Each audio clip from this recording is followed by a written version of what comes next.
Hello बच्चों, good morning and you are watching Jagriti online learning app. बच्चों, अपनी class में जो 12th क्लास में जो टॉपिक चल रहा था वो था फिनॉल। और फिनॉल की अपन ने जो है प्रिपरेशंस कंप्लीट कर ली थी, फिजिकल प्रॉपर्टीज़ कर लिया था। अब केमिकल प्रॉपर्टीज़ में एसिडिक नेचर अपन ने कंप्लीट किया था। और उससे रिलेटेड अपन ने क्वेश्चंस बताए थे, नाइट्रोफिनॉल और फिनॉल में कौन ज़्यादा एसिडिक होगा, क्यों होगा, रीज़न क्या है, और उसका एसिडिक स्ट्रेंथ किसका ज़्यादा है किसका कम है। इससे रिलेटेड जो भी क्वेश्चन बनते थे वो बताए थे। इसमें एक क्वेश्चन और अपन करवा देते हैं, फिर अपन न्यू टॉपिक पे जाएंगे। तो पहले यहाँ आपको क्वेश्चन अगर आए, अल्कोहल और फिनॉल में ज़्यादा एसिडिक कौन है, तो आंसर क्या लिखना है ये भी देख लेते हैं अपन। ये फिनॉल है और फिनॉल पे क्या आता है, OH। तो अल्कोहल और फिनॉल में जो ज़्यादा एसिडिक करेक्टर शो करेगा वो फिनॉल शो करेगा। Phenol is more acidic then alcohol. इसका रीज़न क्या है कि भाई यहाँ जैसे H+ आयन निकल जाता है तो फिनॉक्साइड आयन का रेजोनेंस के थ्रू स्टेबिलिटी हो जाती है, या अपन कहते हैं और H का जो बॉन्ड है वो हल्का सा पोलर होता है तो H+ आयन ईजिली एलिमिनेट हो जाता है। लेकिन यहाँ जो एल्काइल ग्रुप है, एल्काइल ग्रुप कौन सा इफेक्ट शो करता है यहाँ पे, प्लस आई इफेक्ट। और प्लस आई इफेक्ट से यहाँ इलेक्ट्रॉन की डेंसिटी क्या होती है, इंक्रीज। और इंक्रीज हो गई तो H+ आयन इजीली रिलीज नहीं हो पाएगा। तो इसमें जो इफेक्ट होगा वो कौन सा होगा, प्लस आई इफेक्ट। लेकिन इसमें जो इफेक्ट है वो -R इफेक्ट है, रेजोनेंस है। और रेजोनेंस के थ्रू फिनॉल जो है वो स्टेबल हो जाता है। H+ आयन देने के बाद में फिनॉक्साइड आयन की स्टेबिलिटी ज़्यादा हो जाती है। तो यही रीजन अपन लिख देते हैं। Alcohol alcohol is less acidic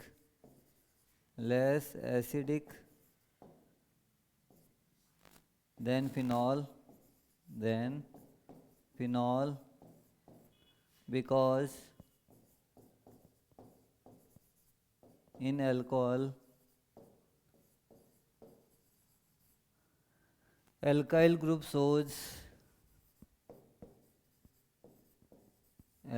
group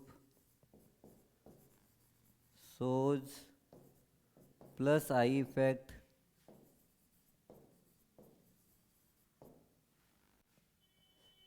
then electron density increase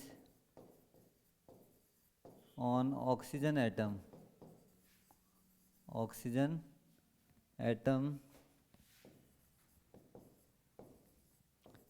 so it release less H+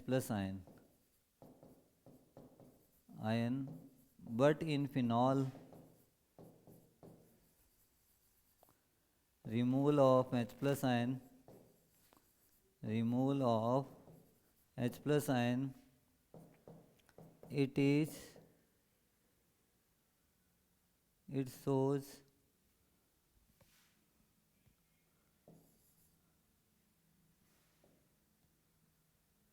it converted into phenoxide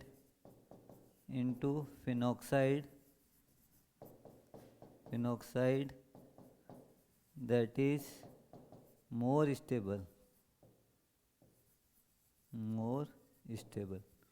तो फिनॉक्साइड आयन की स्टेबिलिटी ज़्यादा है, इसलिए H+ आयन रिलीज करने के बाद में जो फिनॉक्साइड आयन बनेगा वो ज़्यादा स्टेबल होगा और इजीली H+ आयन लूज करेगा। लेकिन ये नहीं करेगा क्योंकि यहाँ प्लस आई इफेक्ट है, और प्लस आई इफेक्ट जो है ऑक्सीजन पे इलेक्ट्रॉन की डेंसिटी को इंक्रीज करता है, जिससे H+ आयन जो है लेस अमाउंट में रिलीज होगा। तो अल्कोहल और फिनॉल में ज़्यादा एसिडिक कौन हुआ, फिनॉल हुआ। अगर पीएच के अंदर में पूछे कि भाई पीएच किसका लो होगा, तो पीएच जो है वो किसकी स्ट्रेंथ को बताता है, एसिडिक स्ट्रेंथ को बताता है। जिसकी पीएच लो होती है वो स्ट्रॉन्ग एसिडिक करेक्टर शो करता है, और जिसकी पीएच हाई होती है वो लेस एसिडिक करेक्टर शो करता है। तो यहाँ अपन कहते हैं फिनॉल की पीएच लो होगी और अल्कोहल की पीएच क्या होगी, हाई होगी। तो ये अपन ने एसिडिक नेचर से रिलेटेड क्वेश्चन जो है वो करवाया है। अब आपको अगर कंपैरिजन करना है फिनॉल और कार्बोक्सिलिक एसिड का तो भी कर सकते हैं। ये अपन ने कंपैरिजन किया फिनॉल और अल्कोहल का। अल्कोहल का मतलब इथेनॉल, मिथेनॉल, प्रोपेनॉल कोई भी हो सकता है। इन दोनों का अगर कंपेयर करेंगे तो phenol is more acidic then other alcohols. तो ये टॉपिक हो गया। अब अगर कार्बोक्सिलिक एसिड और फिनॉल का कंपैरिजन करेंगे तो इन दोनों में से ज़्यादा एसिडिक कौन है? तो ये इन दोनों में डिस्टिंग्विश भी कर सकते हैं अपन एक टेस्ट के थ्रू, जिससे इसका एसिडिक करेक्टर भी मालूम चल जाएगा। और ये कार्बोक्सिलिक एसिड में वापस एक टॉपिक आएगा फिनॉल और कार्बोक्सिलिक एसिड के अंदर, उसमें भी अपन वापस समझाएंगे यहाँ पे। तो इसकी रिएक्शन अगर सोडियम बाई कार्बोनेट के साथ करवा दें, NaHCO3 के साथ करवाएं, ये सेकंड पॉइंट लिख लो इसका एसिडिक नेचर के बाद में, जिसमें अपन डिस्टिंग्विश कर रहे हैं कार्बोक्सिलिक एसिड एंड फिनॉल। तो एडिंग भी लगा देता हूँ मैं, डिस्टिंग्विश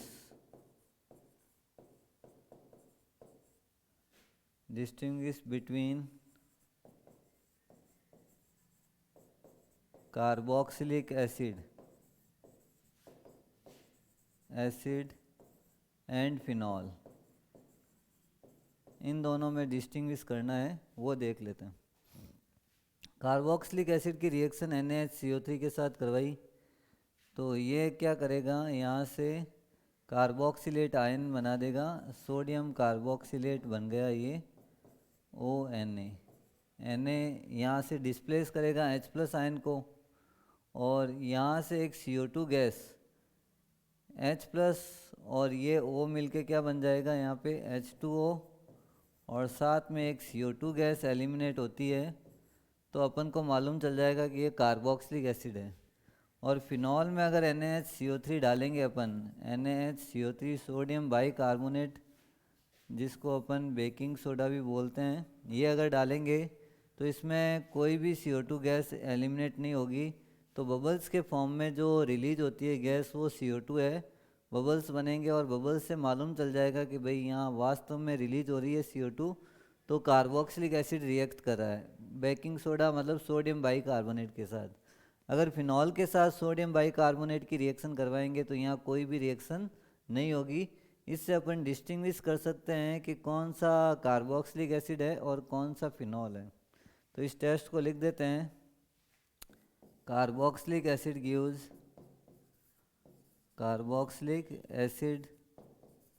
गिव्स CO2 गैस और ब्रिक एफेरवेसेंस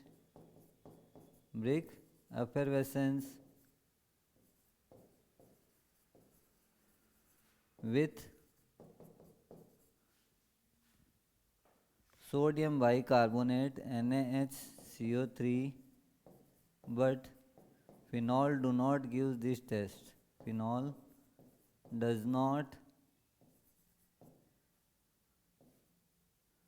gives this test. तो ये नहीं देता है कार्बोक्सिलिक एसिड, तो ये टेस्ट दे देता है, ब्रिक एफर्वेसेंस देता है, CO2 गैस निकालता है।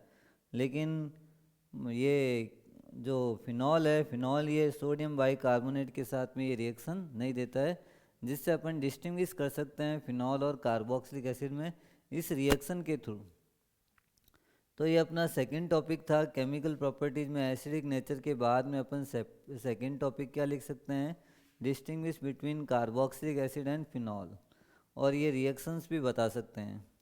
फिर अपन थर्ड रिएक्शन करेंगे, reaction with zinc metal. Third reaction with zinc metal. तो ये मैंने फिनॉल ले लिया, बेंजीन के ऊपर कौन सा ग्रुप आया है, OH, इसको अपन फिनॉल बोलेंगे, और इसकी Zn के साथ रिएक्शन करवाई, हीट किया, Zn और O मिलके क्या बना देंगे, ZnO, और ये बेंजीन बन गया, प्लस क्या रिलीज हुआ यहाँ से, ZnO। तो इसको अपन क्या बोलते हैं, बेंजीन। तो फिनॉल से बेंजीन कैसे बनाएंगे, ये रिएक्शन है, how will you convert phenol to benzene. तो आपको सिंपल रिएक्शन लिखनी है ये वाली, और बेंजीन टू फिनॉल बनाना है तो आपको मैंने एक रिएक्शन करवा रखी है, ये बेंजीन है और बेंजीन की रिएक्शंस अगर ग्रिग्नार्ड्स के साथ में भी हो सकता है। इसके अलावा अपन हाफ O2 के साथ में भी अगर V2O5 की प्रेजेंस में करें तो ये किस में कन्वर्ट हो जाता है फिर, फिनॉल में। तो फिनॉल से बेंजीन और बेंजीन से फिनॉल दोनों रिएक्शन मैंने बता रखी है, दोनों पे क्वेश्चन आ सकता है। How will you convert phenol to benzene and benzene to phenol, तो दोनों रिएक्शन मैंने यहाँ पे आपको लिख के बता दी है। अब जिंक के साथ रिएक्शन हो गई। अब अगली रिएक्शंस करते हैं इसकी PCl5 के साथ। तो reaction with PCl5, fourth reaction है रिएक्शन विथ PCl5। तो ये फिनॉल है, फिनॉल में बेंजीन के ऊपर, हालांकि ये जनरली रिएक्शंस कम रिएक्टिव है, लेस रिएक्टिव है, लेकिन फिर भी PCl5 के साथ अगर रिएक्शन करेगा तो अपन PCl5 को ऐसे लिख सकते हैं PCl3Cl और Cl समझाने के लिए, और इसको इसके साथ हीटिंग करनी पड़ेगी। एक HCl मॉलिक्यूल बाहर निकलेगा। कहाँ से निकला, ये HCl बाहर निकल गया। इस निकलने के बाद में ये जो PCl3 है वो O को साथ लेके चला जाएगा, फिर एक Cl बचा हुआ वो बेंजीन पे आ जाएगा। तो क्या बन जाएगा, ये बेंजीन बनाया और यहाँ Cl आ गया क्लोरोबेंजीन प्लस POCl3 और प्लस क्या बाहर निकला HCl। तो ये मेजर प्रोडक्ट क्या बना अपना, क्लोरोबेंजीन, POCl3 और HCl। अगर रिएक्शन अपन किसके साथ करते हैं, PCl5 के साथ, तो ये बनता है। फिर अगली रिएक्शन अपन करेंगे अमोनिया के साथ।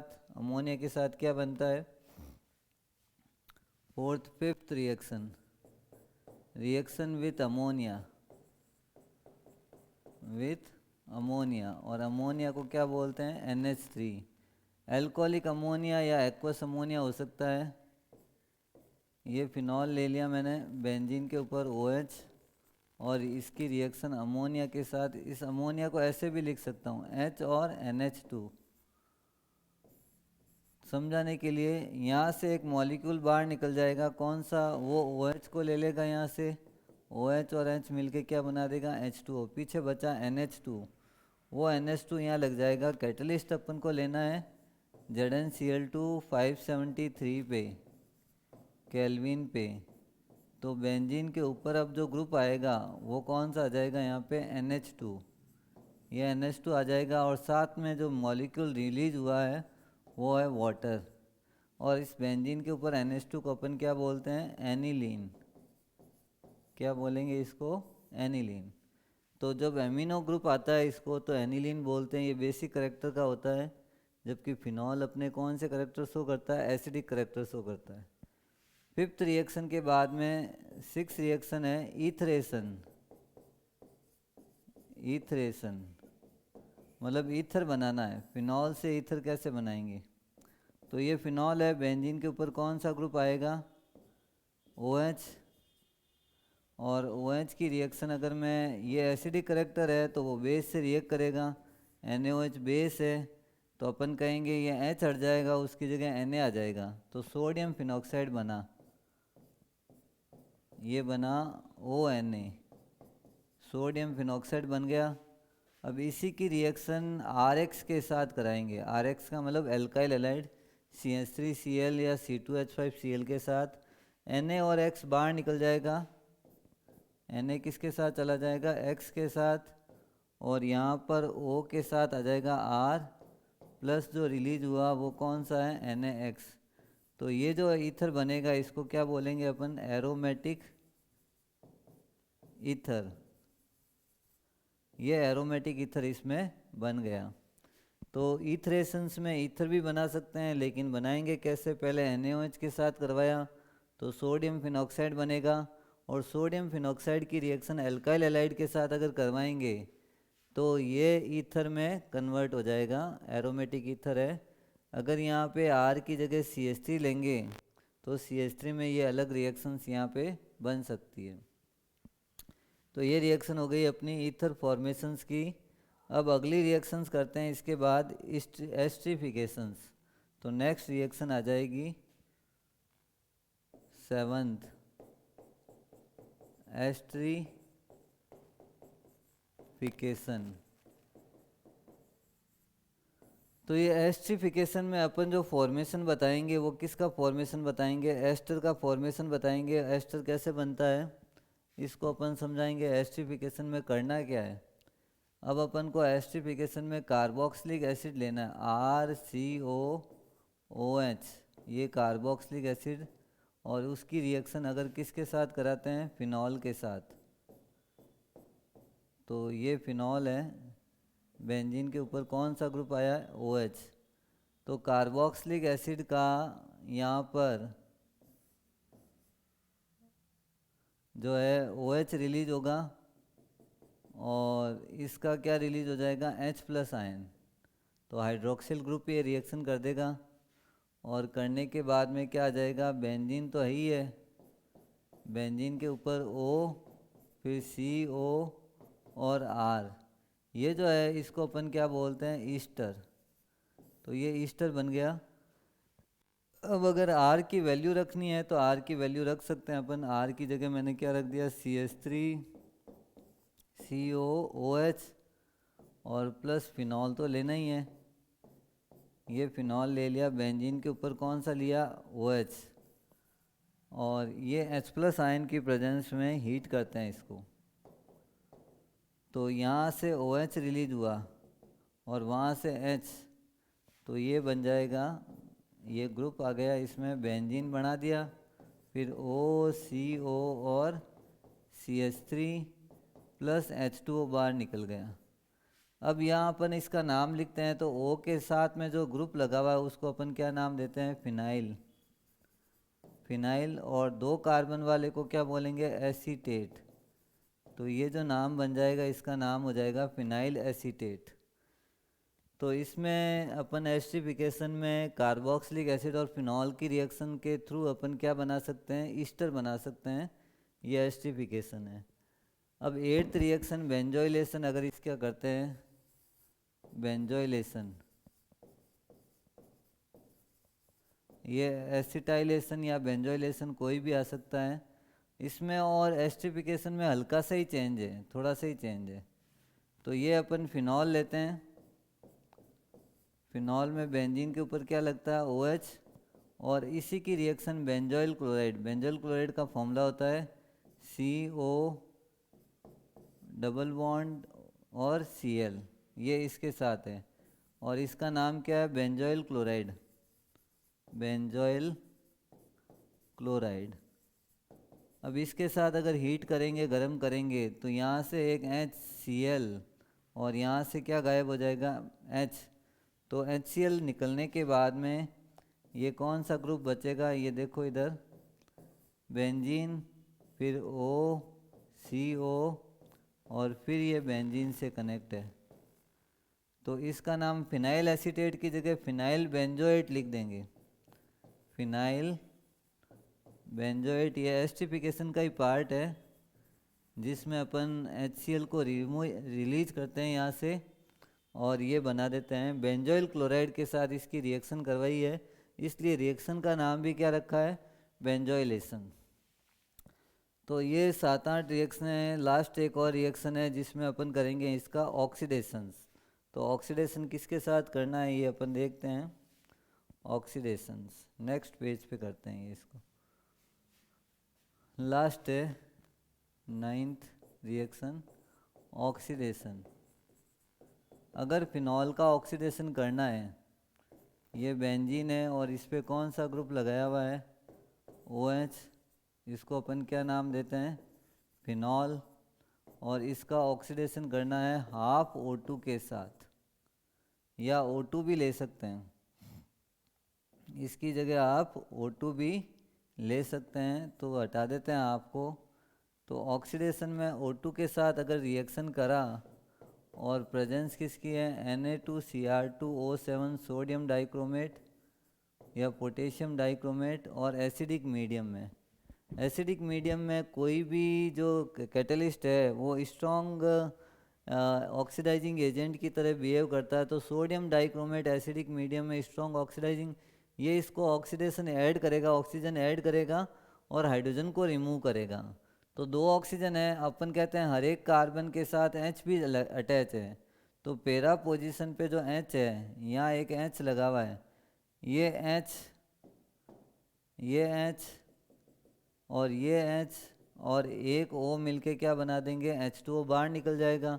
फिर पीछे बचे कितने, दो ऑक्सीजन ही बचे हुए हैं, एक ऑक्सीजन ऊपर लगा हुआ ही है और एक नीचे लग जाएगा, और इन दोनों के बीच में ये आ जाएगा डबल बॉन्ड प्लस H2O बाहर निकल गया। इसको बोलते हैं अपन पैरा बेंजोक्विनॉन, बेंजोक्विनॉन। और यही जो कलर है इसका ही क्या, कौन सा कलर होता है, मैंने बताया था पिंक कलर। ये आपको फिजिकल प्रॉपर्टीज में मैंने करवा दिया था। अगर पड़ा पड़ा ऑक्सीडाइजेशन होगा इसका फिनॉल का, तो ऑक्सीडेशन किसकी प्रेजेंस में होगा, सोडियम डाइक्रोमेट, और एसिडिक मीडियम में इसका ऑक्सीडेशन हो जाएगा और लास्ट प्रोडक्ट क्या बन जाएगा, पैरा बेंजोक्विनॉन या फिनोक्विनॉन भी लिख सकते हैं इसको। और कलर कैसा आएगा इसका, पिंक कलर।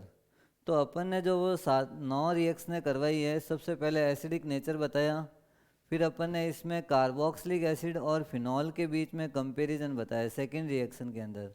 थर्ड रिएक्शन में अपन ने PCl5 जिंक के साथ, फिर एस्ट्रिफिकेशन ईथरेशंस, फिर अमोनिया के साथ, और बेंजोइलेशन और ऑक्सीडेशंस, ये सारी रिएक्शनें जो है जिसमें मैंने सारी चीज़ों में यही बताया था OH ग्रुप रिएक्ट करता है, जिसमें हाइड्रोक्सिल ग्रुप की सारी रिएक्शनें हैं, ये 8-9 रिएक्शन जितनी भी मैंने करवाई है, जिसमें से जिंक मेटल वाली जो रिएक्शन है जो बेंजीन बनाता है वो रिएक्शन ज़्यादा इम्पोर्टेंट है, बाकी वाली इतनी ज़्यादा इम्पोर्टेंट नहीं है। और एक और ये ऑक्सीडेशन, कैसे ऑक्सीडेशन से इसका पिंक कलर आएगा, तो अगर फिनॉल को खुला छोड़ दें अपन, एयर के अंदर प्रेजेंस में छोड़ दें, या एयर को ढक्कन खोल के रख दें फिनॉल का, तो पड़ा पड़ा कौन से कलर में चेंज हो जाएगा, पिंक कलर। और ज़्यादा अगर ऑक्सीडेशन होगा तो ब्राउन कलर भी हो सकता है। तो एक फिनॉल की जब ओरिजिनल बॉटल लेके आते हैं अपन, तो वो पिंक या ब्राउन कलर की होती है, तो उसमें अपन को लगता है स्ट्रेंथ ज़्यादा है, लेकिन एक्चुअल में वो ऑक्सीडाइज फिनॉल है। पड़ा लंबे टाइम तक पड़ा रहने के बाद में वो ऐसे कलर का हो जाता है। बाकी प्योर फिनॉल जो है आपको वाइट कलर में मिलेगा और क्रिस्टलाइन फॉर्म में मिलेगा। सर्दियों में ये आपको सॉलिड में मिलेगा, आइस क्यूब जैसा मिलेगा, लेकिन गर्मियों में आपको पिघला हुआ पानी की तरह लिक्विड के फॉर्म में मिल सकता है। बहुत ज़्यादा गर्मी पड़ेगी तो वो लिक्विड में मिल सकता है। अगर 41 डिग्री से ज़्यादा टेम्परेचर हुआ रूम का, तो वो आपको लिक्विड में मिलेगा, और अगर टेम्परेचर कम हुआ तो वो आपको सॉलिड में मिल सकता है। 40 से कम टेम्परेचर पे वो सॉलिड में धीरे धीरे कन्वर्ट हो जाता है। तो ये चीज़ें मैंने सारी फिनॉल के बारे में बताई है। अब अपन को इसकी बेंजीन रिंग की जो रिएक्शंस है वो करनी है। बी पार्ट स्टार्ट कर देते हैं आज इसका। बी पार्ट है reactions of benzene ring, reaction of benzene ring. Benzene ring की जो रिएक्शंस है वो अपन को करनी है इसके साथ फिनॉल की केमिकल प्रॉपर्टीज़ में सेकंड पार्ट। पहले वाले पार्ट में अपन ने सिर्फ OH ग्रुप की रिएक्शंस करी थी, जैसे जिंक के साथ करा था तो O को हटा दिया था और वो H वापस लग गया था। तो ऐसी रिएक्शंस नहीं करके अपन बेंजीन रिंग की रिएक्शंस करेंगे। उस रिएक्शन को करने से पहले मैं आपको ये बताऊंगा कि इसका जो रेजोनेटिंग स्ट्रक्चर अपन ने पढ़ा था, ये रेजोनेंट, तो इसमें यहाँ नेगेटिव और यहाँ नेगेटिव आया था अपने नेगेटिव। तो इस नेगेटिव को अगर देखेगा कोई भी एक इलेक्ट्रोफाइल E+ अगर अटैक करना चाहता है, तो वो कहाँ कहाँ करने की इच्छा रखेगा या कहाँ कहाँ कर सकता है, तो अपन कहेंगे एक तो ऑर्थो पे करेगा और दूसरा कहाँ पे करेगा, पैरा पे। तो दो कंडीशन पे इलेक्ट्रोफाइल अटैक कर सकता है, एक तो ऑर्थो पोजीशन पे और दूसरा कहाँ करेगा, पैरा पे। तो जितनी भी केमिकल रिएक्शंस इसकी बेंजीन रिंग की करेंगे अपन, उसमें ज़्यादातर प्रोडक्ट में यही बनाएंगे, ऑर्थो और पैरा वाला प्रोडक्ट बनाएंगे। तो आपको हर एक चीज़ में यही ध्यान रखना है। ऑर्थो पैरो पे रेजोनेंस के स्ट्रक्चर में अपन ने नेगेटिव चार्ज बताया था, मेटा पे नेगेटिव नहीं बताया था। तो इलेक्ट्रोफाइल जब अटैक करेगा, इलेक्ट्रोफाइल ही क्यों अटैक करेगा, क्योंकि फिनॉल के अंदर बेंजीन रिंग के अंदर इलेक्ट्रॉन की डेंसिटी ज़्यादा होती है, इसलिए इलेक्ट्रॉन की ओर देख के जो अटैक करेगा वो पॉजिटिव वाला, और पॉजिटिव वाला कौन सा होता है? इलेक्ट्रोफाइल्स होते हैं। ये इलेक्ट्रोफाइल यहाँ अटैक करेंगे ऑर्थो और पैरा पोजीशन पे और प्रोडक्ट को बनाएंगे। तो phenol is ortho and para directing, ये एक लाइन लिख देता हूँ, phenol is ortho and para directing. Phenol ortho और पैरा डायरेक्टिंग है, इसी पे कोई भी एक इलेक्ट्रोफाइल अटैक करेगा। सबसे पहली रिएक्शंस अपन करेंगे नाइट्रेशन। नाइट्रेशन दो मीडियम में कर सकते हैं, एक तो डाइल्यूट HNO3 के साथ और दूसरा कंसंट्रेशन के साथ कर सकते हैं। तो ये टॉपिक में करेंगे पहले डाइल्यूट HNO3 के साथ नाइट्रेशन करना है। नाइट्रिक एसिड के साथ ही होगा नाइट्रेशन हमेशा। जहाँ जो वर्ड आता है वो ध्यान रखना है, नाइट्रेशन अगर वर्ड आया इसका मतलब नाइट्रिक एसिड के साथ रिएक्शन करवानी है। और ये मैंने ले लिया फिनॉल, बेंजीन के ऊपर कौन सा ग्रुप लगा हुआ है? OH। और नाइट्रिक एसिड का जब स्ट्रक्चर देखते हैं तो OH और क्या लगा हुआ होता है? NO2। ये नाइट्रिक एसिड का फॉर्मूला स्ट्रक्चर है। और ये कौन सा लिया अपन ने? डाइल्यूट लिया। डाइल्यूट का मतलब है जिसमें कंसंट्रेशन इसकी कम है। O और N में अपन कहते हैं नेगेटिविटी ज़्यादा है O की, तो O पे चार्ज आएगा नेगेटिव और NO2 पे क्या आएगा? पॉजिटिव। तो नाइट्रोनियम आयन ये जो है इलेक्ट्रोफाइल की तरह बिहेव करेगा। NO2 यहाँ से अलग हो जाएगा और NO2 अब कहाँ अटैक करेगा? अपन ने कहा रेजोनेंस में तो ऑर्थो और पैरा ही दिख रहे हैं, तो ये दोनों जगह अटैक करेगा। एक तो ऑर्थो पे करेगा और एक कहाँ करेगा? पैरा पे। और हर एक बेंजीन में हर एक कार्बन पे एक एक H लगा हुआ है, वो H यहाँ से रिलीज हो जाएगा। H और OH वापस मिलके क्या बना देगा? H2O। तो प्रोडक्ट जो बनाना अपन को कैसे बनाना है? ये फिनॉल है, बेंजीन के ऊपर OH और इसके एक तो ऑर्थो कंडीशन पे क्या लगा दिया? NO2।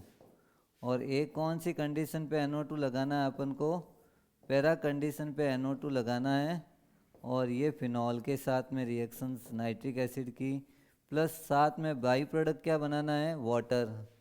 तो इसको अपन क्या बोलेंगे? 1 और 2, तो इसका नाम रखेंगे 2-नाइट्रोफिनॉल।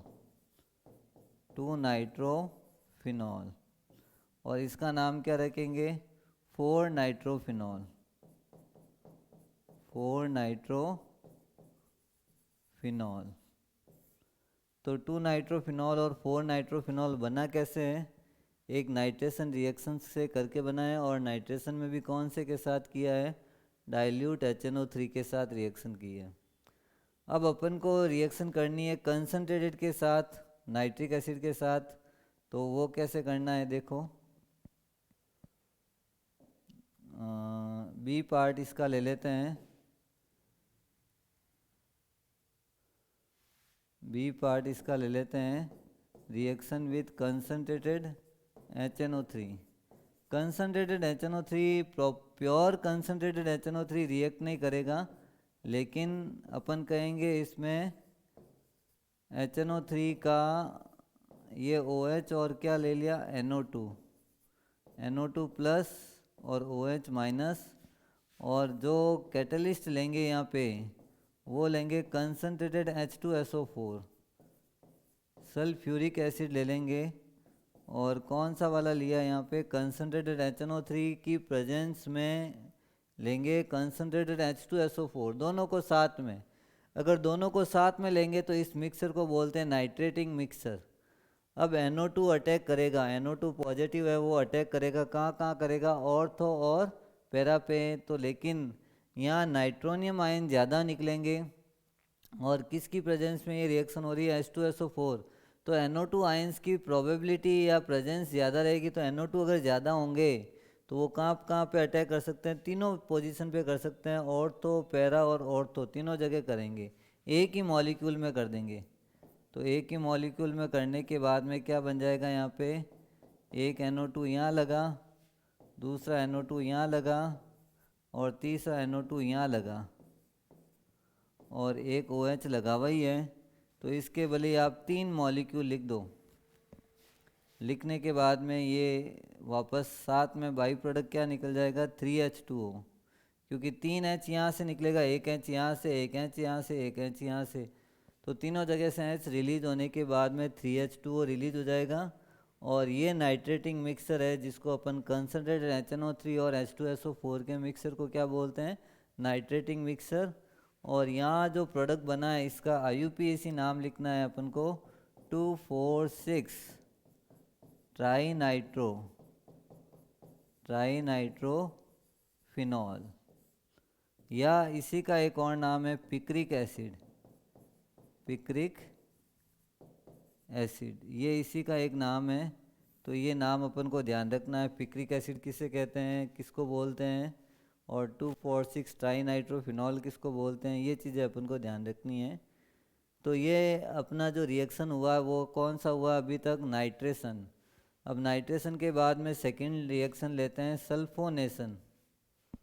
सेकेंड रिएक्शन लेते हैं इसी का, बेंजीन रिंग का सल्फोनेशन।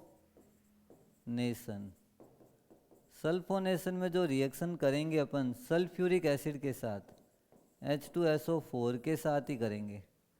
तो ये सल्फ्यूरिक एसिड का फॉर्मूला है। अभी इसका एक स्ट्रक्चर बताएंगे।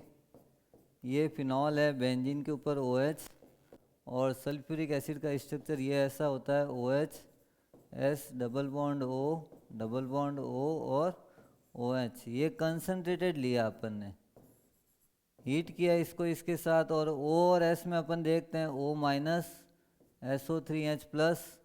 तो ये वाला पार्ट यहाँ से हट जाएगा। कौन सा वाला, ये पूरा पार्ट जो है SO3 और H ये अटैक करेगा ऑर्थो और पैरा पे ही, क्योंकि अटैक हमेशा प्लस वाले करेंगे, माइनस वाले अटैक नहीं करेंगे। क्योंकि फिनॉल के अंदर कौन घूम रहा है, अंदर इलेक्ट्रॉन्स घूम रहे हैं, और इलेक्ट्रॉन नेगेटिव है, और नेगेटिव पे अटैक कौन करता है, पॉजिटिव वाला।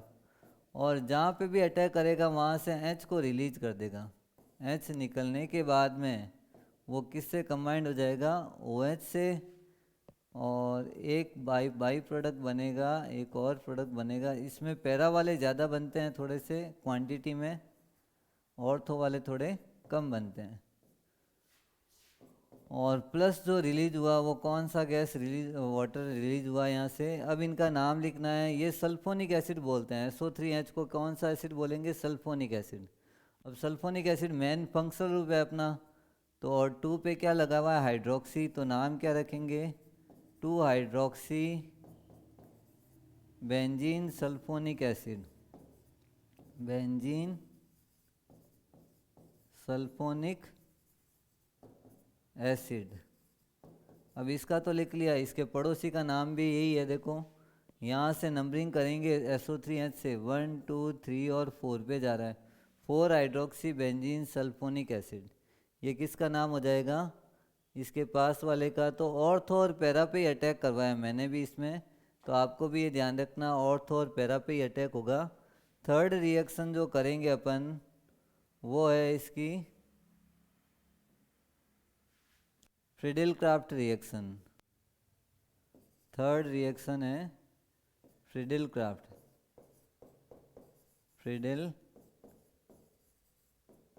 फ्रीडेल-क्राफ्ट में भी 2 पार्ट करे हुए हैं, A एल्काइलेशन और B एसिटाइलेशन। अब फ्रीडेल-क्राफ्ट में जब अपन फिनॉल लेते हैं, बेंजीन के ऊपर OH आता है, और ये ऑर्थो और पैरा डायरेक्टिंग है, और इसकी रिएक्शन मैंने मिथाइल क्लोराइड के साथ, क्लोरोमीथेन या मिथाइल क्लोराइड के साथ, एल्काइल हैलाइड के साथ करवाया है। प्रेजेंस यहाँ पे अपन ले लेते हैं AlCl3 एनहाइड्रस।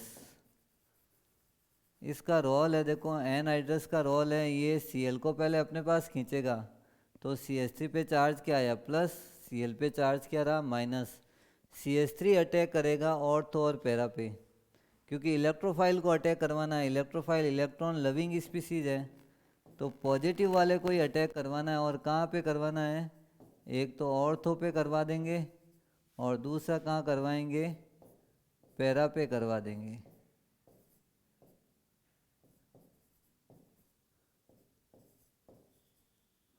और प्लस जो बाई प्रोडक्ट निकलेगा वो कौन सा निकलेगा, HCl। जहाँ से अटैक करेगा वहाँ पे H को रिलीज करेगा, और H और Cl मिलके क्या बना देंगे, HCl। इसका नाम लिखेंगे ऑर्थोक्रिसॉल, और इसका पड़ोसी का नाम हो जाएगा पैराक्रिसॉल।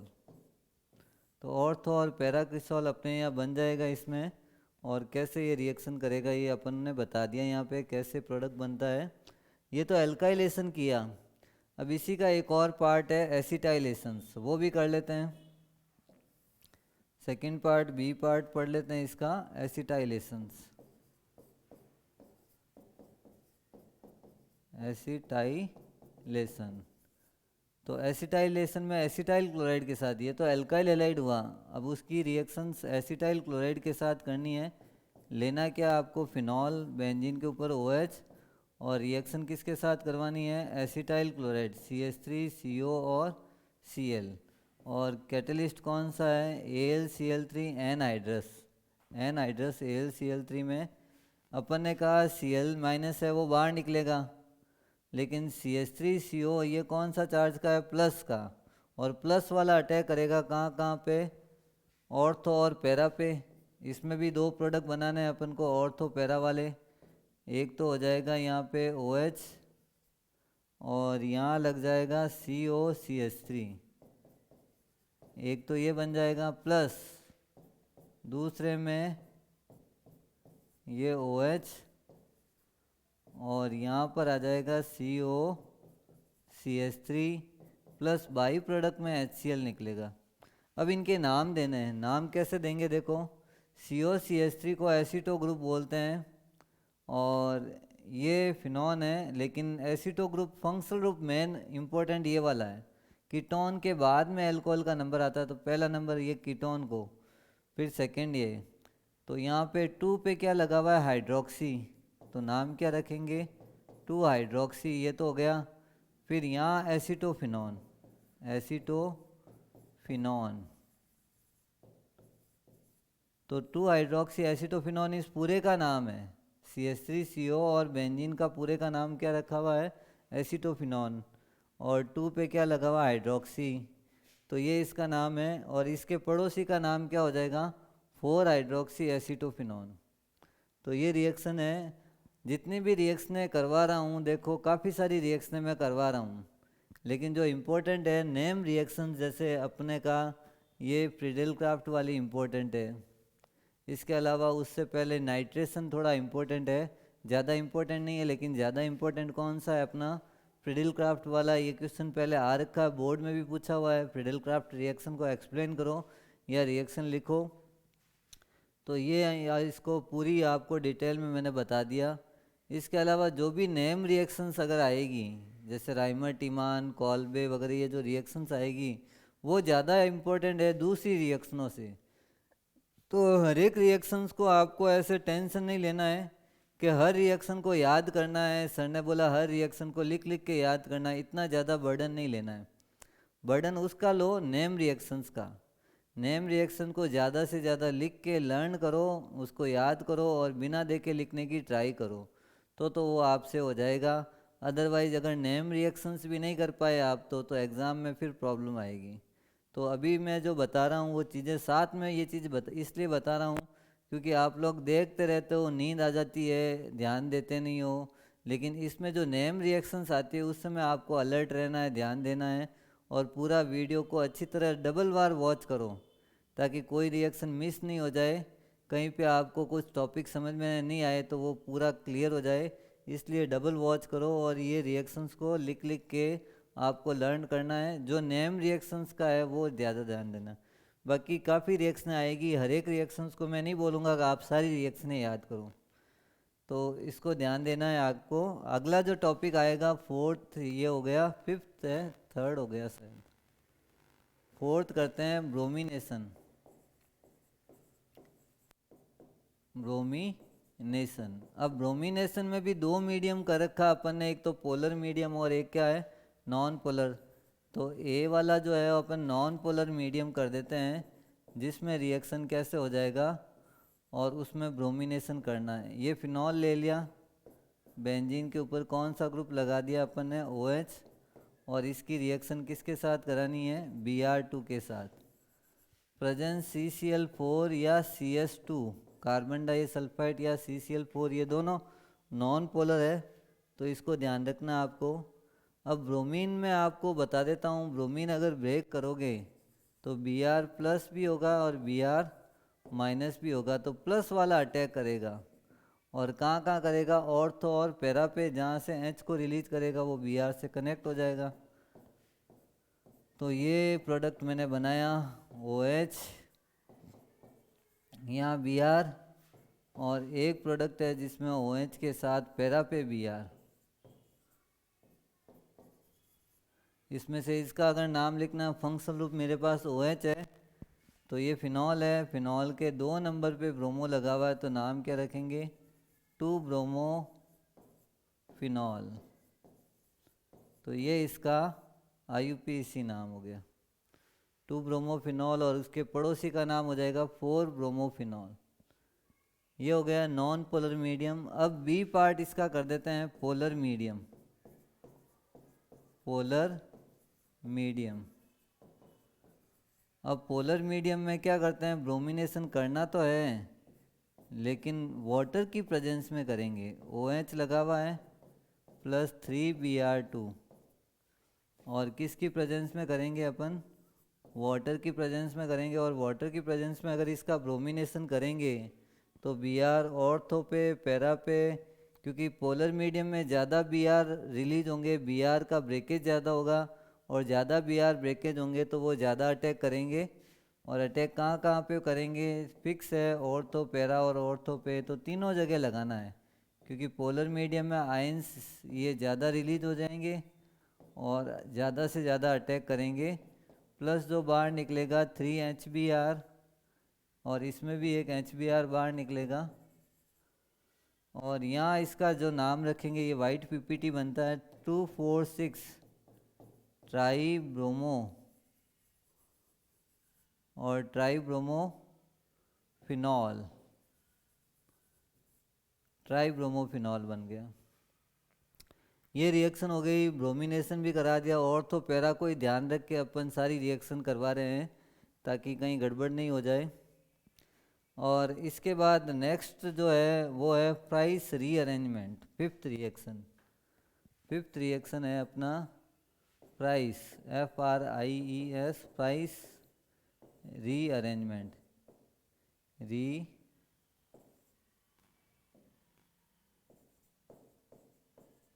अरेंजमेंट, प्राइस रीअरेंजमेंट को कैसे अपन को रिएक्शन करना है? वही फिनॉल तो लेना ही है, कोई भी रिएक्शन आए फिनॉल के बिना तो रिएक्शन होगी नहीं। ये फिनॉल ले लिया, फिनॉल का सबसे पहले एसिटाइलेशन करते हैं, CH3 CO और Cl, या एस्ट्रिफिकेशन करते हैं। तो ये H जो है वो यहाँ से रिलीज हो जाएगा Cl के साथ, HCl बाहर निकल जाएगा, तो ये बेंजीन के ऊपर ये ईस्टर ग्रुप आ जाएगा CO, और यहाँ CH3 आ गया, प्लस जो रिलीज हुआ वो कौन सा हुआ? HCl। ये रिलीज होने के बाद में अगर इसकी रिएक्शन नाइट्रोबेंजीन की प्रेजेंस में करवाते हैं AlCl3 के साथ में, AlCl3, और प्रेजेंस किसकी ले ली है मैंने? नाइट्रोबेंजीन के साथ हीट करते हैं, गर्म करते हैं, तब इसका अरेंजमेंट होगा वापस।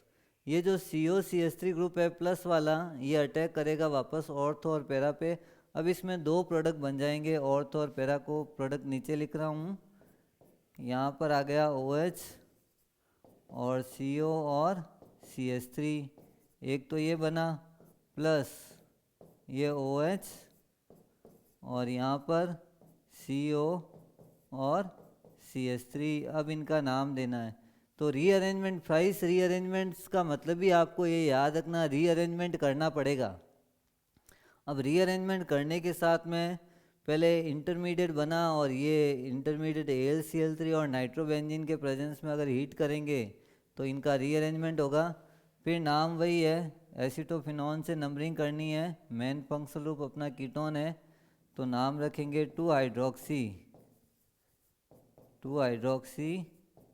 एसिटोफिनॉन, और इसके पड़ोसी का नाम हो जाएगा 4-हाइड्रोक्सी एसिटोफिनॉन।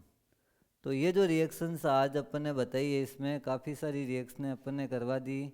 इसके अलावा 2-3 रिएक्शन और है बेंजीन ग्रुप की, वो अपन कल करेंगे, क्योंकि ज़्यादा रिएक्शंस अगर पढ़ते जाओगे तो एक बार आइंस्टाइन बन जाओगे या कुछ साइंटिस्ट बन जाओगे। ज़्यादा साइंटिस्ट काम का नहीं है, इसलिए आपको कुछ रिएक्शंस मैं कल के लिए छोड़ देता हूँ। कल भी कुछ रिएक्शंस अपन करेंगे।